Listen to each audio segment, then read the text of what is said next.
Welcome to Lockdown Fever. I am so excited to be bringing you the first in our series of interviews with sailors who, let's face it, they're used to wide open spaces, adrenaline-fueled action, often surrounded by teammates, and not, like all of us at the moment, confined to their homes. I'm about to have a chat with David Carr, or Freddie as everyone knows him. He's got 5 America's Cup campaigns under his belt. He's the grinder for INEOS, the British America's Cup Syndicate, and it's really critical he maintains a high level of fitness and strength. So I thought it would be good fun to catch up with him, because it's always good fun to have a chat with Freddie and see how life in isolation is treating him.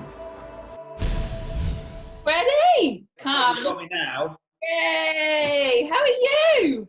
I'm good, mate. Let me just do one thing. I've left the TV on in the other room. No worries. Have you gone mad yet? No, I haven't. Have you gone mad? No, I'm verging on it. Really? Why? Oh, it's just crazy, isn't it? Well, I was thinking about you the other day because not only are you a sportsman, but you live for live sports. No Arsenal at the moment. Oh, yeah. Are we off? Are we rolling? Are we straight in? Why not? It's just a chat in my lounge, Freddie. What do you think? I tidied and everything. Were you in your gym? Good. Yeah, it's crazy. Do you know, it wasn't until there was a couple of things. Obviously, we got sent home from Cagliari, where we were out sailing with the lads, and within like 2 weeks of not seeing your teammates, it was like, oh, this is a bit weird, you know. And obviously, that's rumbling on and on. But it's obviously small fry in the big picture. Mm-hmm.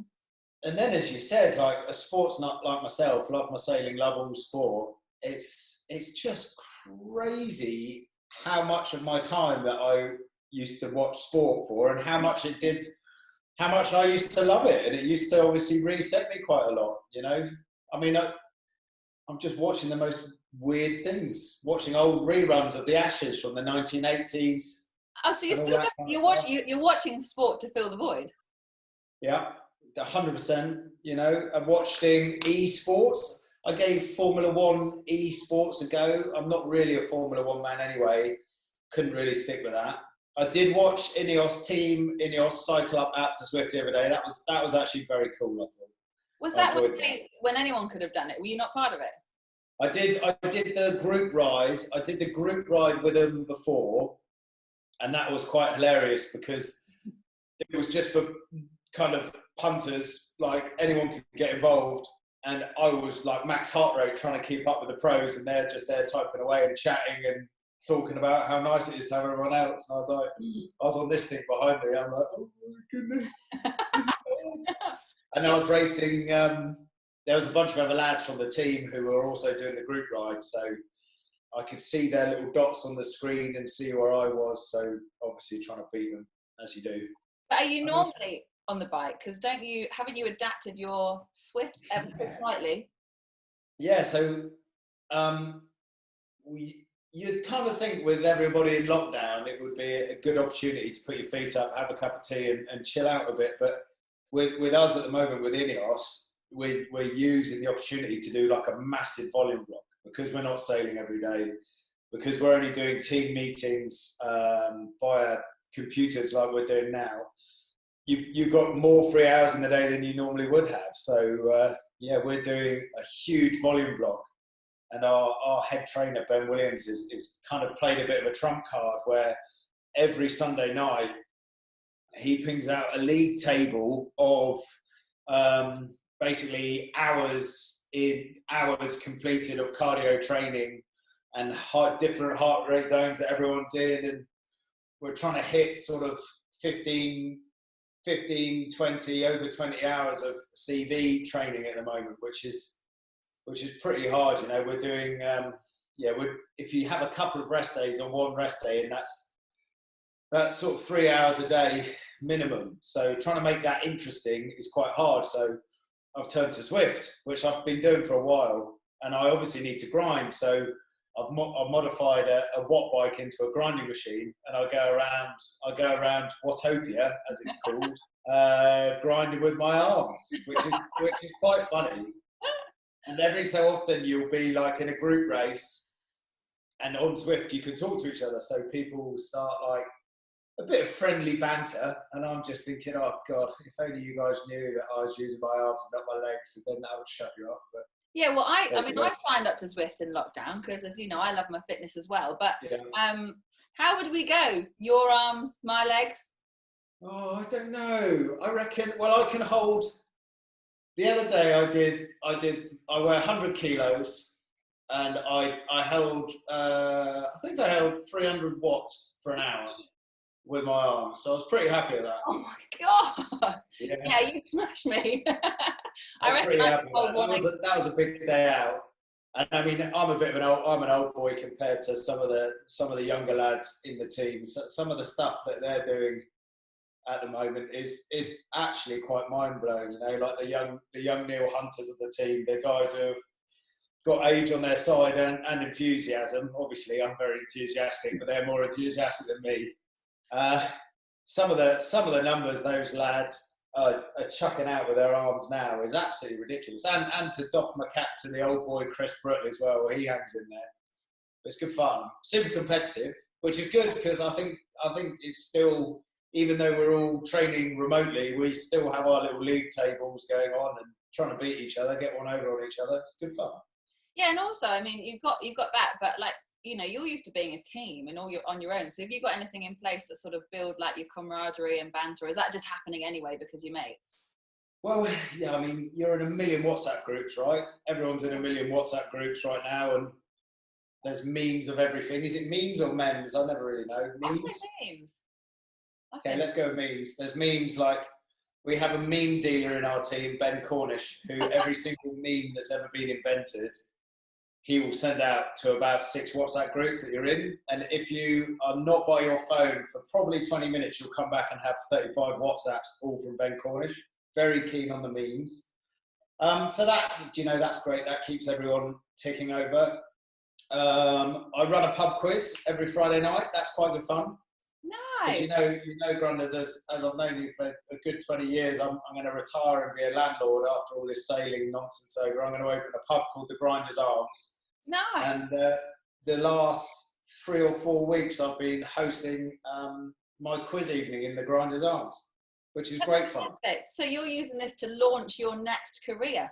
Yeah, quite. Of being a slightly overweight beer drinker, which I actually think I've been doing that career for a while, but you do yourself a disservice. You do yourself a disservice. Yeah, no, it's great fun, and we do it all on Zoom like everyone does, and we have a good old pub quiz. And do you know what? We open the doors half an hour before the quiz starts, and we all have a bit of a yarn, and we moan about homeschooling, and we talk about this, that, and the other, and then by the time the quiz is finished, most people are a bottle of red wine down or a couple of beers, and we all hang out and have a little chat. And it's quite nice seeing all your teammates outside of an official work meeting. So that's working really quite nicely. And who knows when we'll all get together again. It feels to me like it could still be an age away that we can all go back to the work canteen and sit down and have a chat together. So all that stuff's really important. Yeah, massively. And I actually found, like, initially when everyone went into lockdown, it was sort of, you know, it was new, it was scary, no one knew what was going on, but increasingly it's becoming more sociable. Like, this is much more normal, just having virtual chats with people. That's right. And do you know what? I think it might, I mean, this is unprecedented times, but I think it's going to reset how we kind of operate as a team. I mean, obviously, as sailors, we need to go sailing, and we really miss that. Now, I really miss being out with the boys on the boat, but I look at what the design team are doing and how they're functioning, and it hasn't really changed, you know.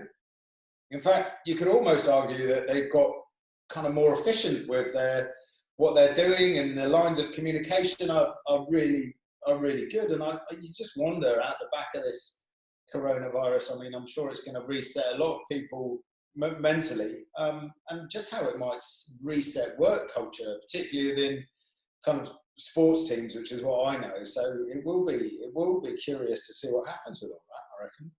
And like, I know you're talking about your Zwift machine, I can see it, but like, you've got to do loads of strength, and obviously you've got all these amazing facilities at work. So what are you doing to substitute that, like keeping your strength up? Well, the base hasn't actually been shut down, and we're well aware we're not a critical service, but we've had, about 6 or 7 guys at work, all working within the social distancing boundaries, but they're making PPE for the hospitals and frontline workers. I think we've currently made 1,000 protective face masks using our 3D printer, all of our cell loft materials, connections with Spinlock and Mercedes, and we aim to make 5,000 face masks for frontline workers over the next 3 or 4 weeks. So there's a production line going on there, which is amazing, you know. And as soon as we started talking about it, we were amazed how many people from care homes, from GP surgeries, from Queen Alexandra, the big Portsmouth hospital, are actually reaching out to us and going, we really need this right now. So that's moving through the gears.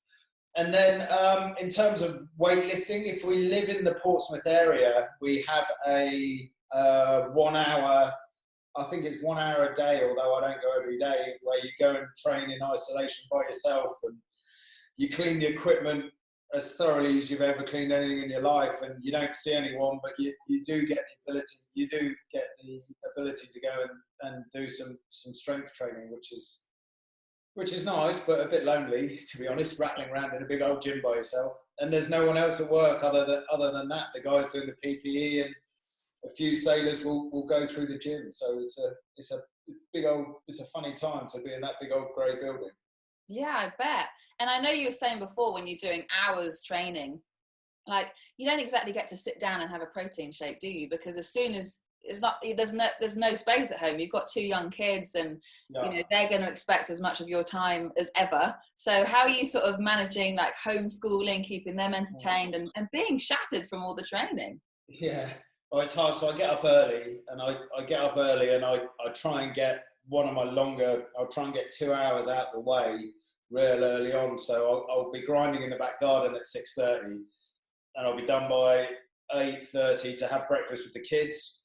And then, I mean, I think each to their own when it comes to the homeschooling and the routines. But we know I've got 2 boys, 10 and 5. And if we don't get them out in the morning and get them on a bike ride, on a dog walk, kicking a football around the back garden, they go loopy. So although I'm shattered from doing a 2-hour grind, I'm then straight into walking the dogs and the boys, which is lovely. Like, do you know what? That's one of the best things that's come out of this is, as a family, we're going out and taking our exercise. And I think for the nippers, that for something they've always taken for granted, they can now actually see how lucky we are to have that as a family and be able to do that. And they actually even say they're missing school now, so they must be really over hanging out with me and Bianca.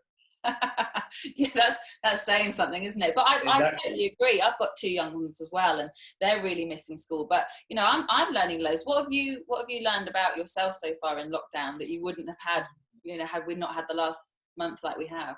Yeah, what have I learned about myself? Do you know, that's a really good question. I mean, I've always known. I don't know. That's a great question. I've always known I'm a super sociable person, and people who know me will know that they can't shut me up when I get yarning. But I really miss hanging out with my mates. I really miss hanging out with my mates, be it my wider mates, my university mates, my teammates.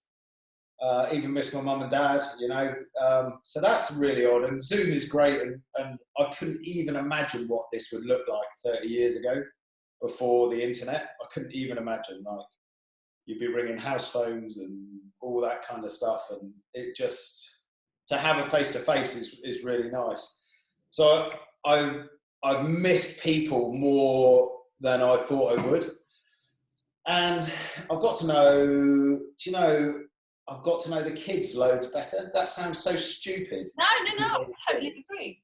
But I've got to know both my kids so much better, particularly, well, they're both born in this whole madness of America's Cup sailing where you're just away the whole time. But particularly Dylan's 5, and we've been so manic in the last 5 years that I've actually really got to know him and really got to hang out with him. And I was reading somewhere the other day that on average, someone who works typical hours will see their kids or wife or husband, depending who working away the most, like on average about 2 hours a day, and now everyone's hanging out for 14 hours a day. And I mean, I think that asks a lot of questions of the family unit, and I feel lucky that it's testing. It's really hard at times, and I'm not going to sugarcoat it, but it's great. But it's also, I can imagine it's really hard. Well, it is really hard for a lot of families. So that's been interesting. That's been really interesting. I know what you mean, like having 3 meals a day together, you know, all that social interaction. The kids are loving it. I mean, you're sort of trying to protect them a little bit from the bigger picture, what's going on. You've got to let them know. And I'm sure Mason, your 10-year-old, has got a better idea. But I've got a 3-year-old, and trying to explain to her why we can't really go out it's not easy. You're so right. Like trying to convey the message of what's going on. The biggest thing that we're trying to do with both of the boys is really try and let them know that they're living through history. They're both really into history. Weirdly, they're into horrible histories. That BBC show, which is great, and it teaches them a lot. And just trying to teach them that right now we're living through something that will be talked about as we talk about the great plagues of the past from 100 sort of 200 years ago that wiped out millions of people, and that we're living in this moment that hopefully we won't live through again, and to really kind of take in what's going on around them. And we make sure that they sit and watch the Queen speak, and make sure that they understand the gravity of the Queen never speaks away from her Christmas message, and they kind of get there. And we sat as a family and watch Captain Tom do his 100th lap of his garden this morning, and seeing them trying to fathom that this guy's 99 years old, and that's really old, and he fought in the Second World War. And then my youngest was like, well, he went to raise £1,000 and he's got 12 million, and just trying to make that step and just deal with the gravity of all of that. It's quite fun whirring away, and they're worried about their grandparents. You know, that's another thing, is that you kind of see that compassion in them, which is nice. So that's cool.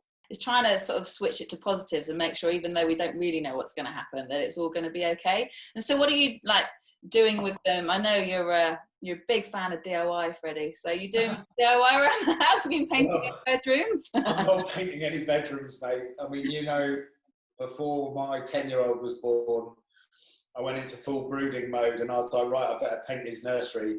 And a well-known story that I painted his nursery, and about 3 days later, it was the shiniest room that anyone's ever seen in their life. Yeah, you had to wear sunglasses to go in there. Tacky, and it smelled really bad. And I painted his whole bedroom with skirting board gloss. So it was like walking into like you'd switch the lights on, it would be like a dentist's in there. It was so bright. And I don't think the smell went for a year, so I'm not allowed to paint anymore. In fact, I'm pretty rubbish at DIY. I've been doing a lot of lawn. I've been looking after my lawn a lot, which is nice. Walking the dogs a lot. Actually super busy with work, which is like so many meetings and talking about sailing, which is great, but it actually makes you miss the sailing even more. So that's good and bad.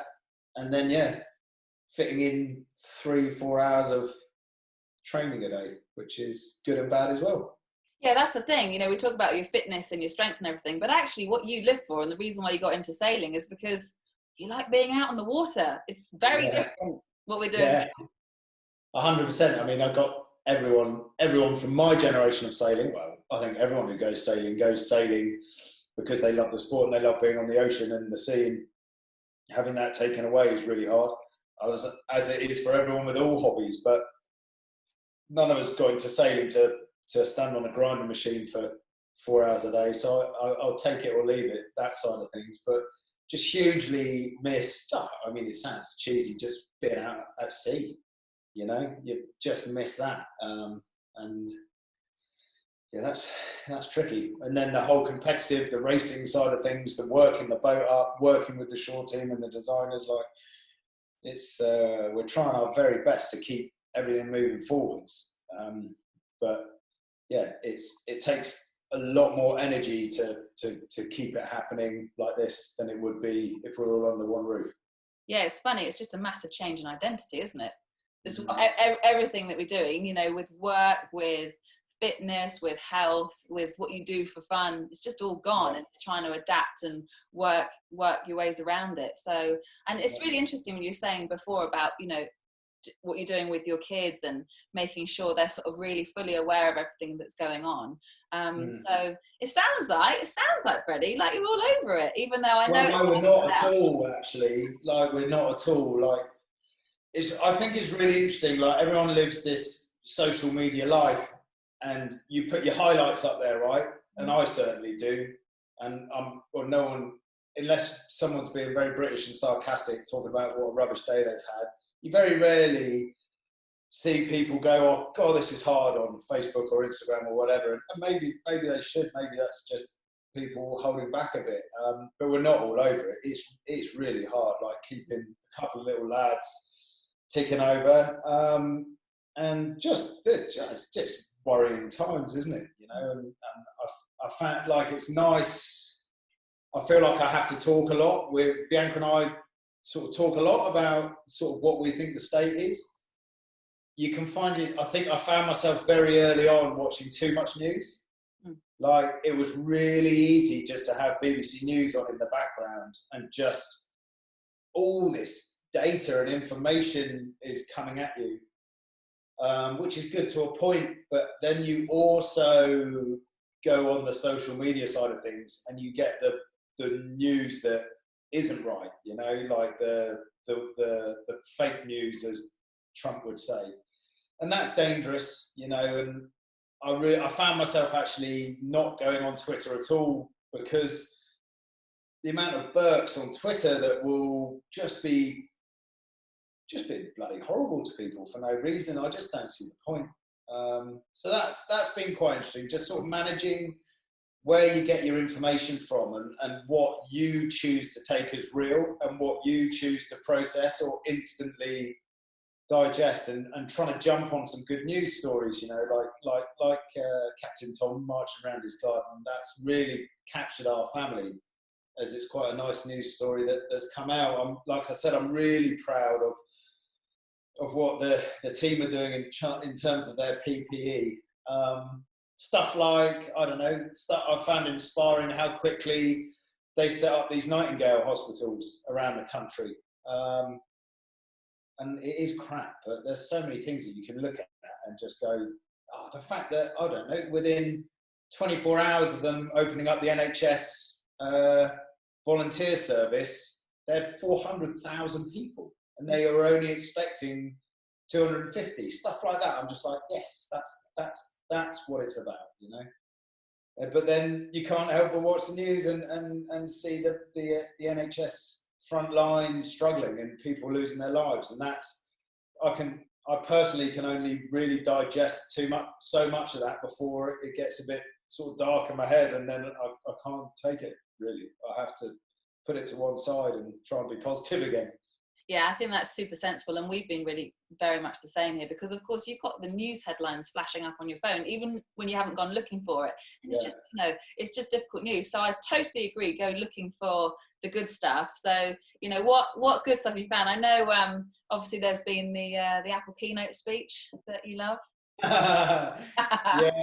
yeah, you find yourself in some pretty strange places on YouTube, but I mean, locally, I live down in Emsworth on the south coast, and within days of the lockdown happening, a good mate of ours called Anna Tonkin opened up something called the Emsworth Alliance, which basically, how do I describe it? She got all the local businesses together, all the pubs, all the butchers, all the greengrocers, and said, right, you're not going to have as much footfall. The pubs do takeaway meals, we will help the butchers deliver their stuff. She basically centralised and made a Tesco, Sainsbury's, Waitrose delivery service out of Emsworth's local businesses, and provided to the local community, particularly people who are self-isolating or the elderly, a delivery service where it would keep the local businesses thriving. So I've been running deliveries for those guys, which is quite good fun. Also tied in with the the 2 local pharmacies for the older people who literally can't leave the house. I've been driving their drugs around the village, which is good fun, and obviously doing things where I go and drop their prescription off on the doorstep, ring the doorbell, step back and do everything properly, and then you just find yourself having a chat. Well, I do. I think they actually are quite glad. I think they're quite glad to get rid of me in the end. But I'll stop and you've got to remember that they're these 60, 70, 80-year-old men and women who haven't actually seen anyone since you went and delivered their drugs 7 days ago. So you ring the doorbell and they come to the door, old Eileen or whatever it might be, and you just have a chat for 10 minutes. And you for all the sort of manicness that I'm living in with my dogs and my kids and my wife and sort of around the neighbourhood, there's a whole load of lonely people. So yeah, but what a great sense of purpose for you, and it's just a slight break from the norm, and your break from the norm, which would be amazing for your sanity, is just doing wonders for them. That's brilliant, Freddie. Well, it's cool, and I just more people to talk to, isn't it? And I must say, I know, like we live in a nice street where everyone gets on, and we all go out and bang our pots and pans for the NHS, which is great, and we have a little dance party every so often, and it's cool. It's a cool community.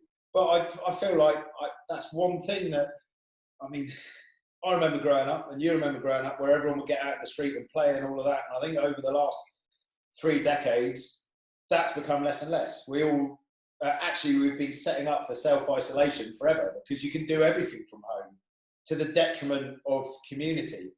And now I feel like, yes, we are doing everything from home because we have to, but I think that the sense of community is building back, and you will go and queue up at your local Tesco's or whatever it might be at your 2-metre intervals, and you're there for 20 minutes and you chat to the person in front of you and you chat to the person behind you. And on any given normal day where you're walking around Tesco's, everyone's just head down trying to get the next packet of tomatoes off each other. But now people are having a chat, and it feels very different to anything I've ever felt in the country before, in terms of kind of the sense of the smaller and wider community coming together. So that's cool as well.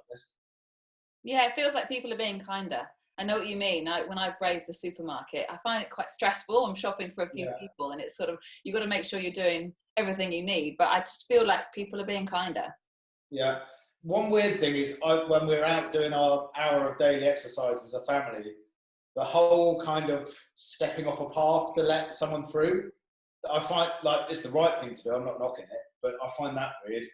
Yeah, I know. I had my 3-year-old on my back the other day, and there was some people, exactly that situation. We were out doing our daily exercise, and there were people walking towards us, and she said to me, make sure you stay away from those people. I was like, oh my goodness, you're 3 and we're drilling into you. You've got to stay apart from people. I do worry about how it might affect, well, depending, I think if it's all done and dusted within 3 weeks, then I think, like I said, we'll have lived through a moment of history, and the kids will have vivid memories of the 6 weeks, 2 months that we stayed inside and they didn't see their schoolmates. But if it goes on, I know there's greater things going on with loss of lives of the elderly, but I do wonder what it will, if it could affect the kids in any way. I'd probably think not, but yeah, it must be pretty odd for these little dudes to process. So have you had to think about, we obviously don't know when lockdown's going to end. Have you had to think about what the first thing you want to do when we return to normal? Do you know? Anything you're craving that you're missing?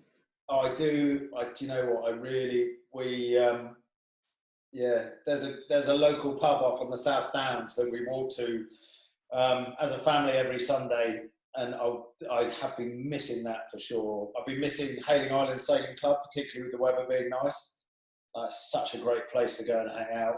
I've started taking my eldest to a lot of football.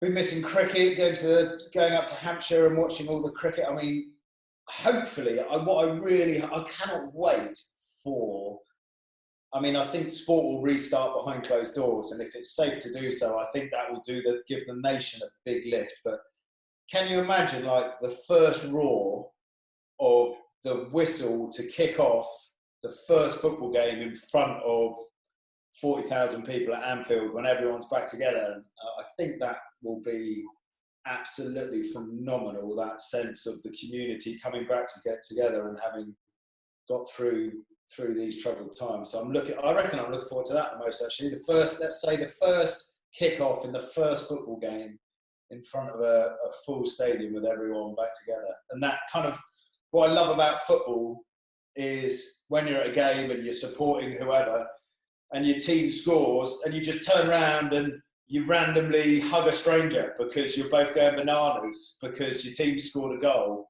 So yeah, I guess to go to the football and randomly hug a stranger when Arsenal score, that'll be a good day. Hopefully they want to hug me back. I was going to say, you might have some difficulties. Your first experience you're looking forward to might be a shock. Yeah. That's a good point. Yeah, but I love that idea. I think sport will bring, is a really good way to bring everyone back together. Yeah.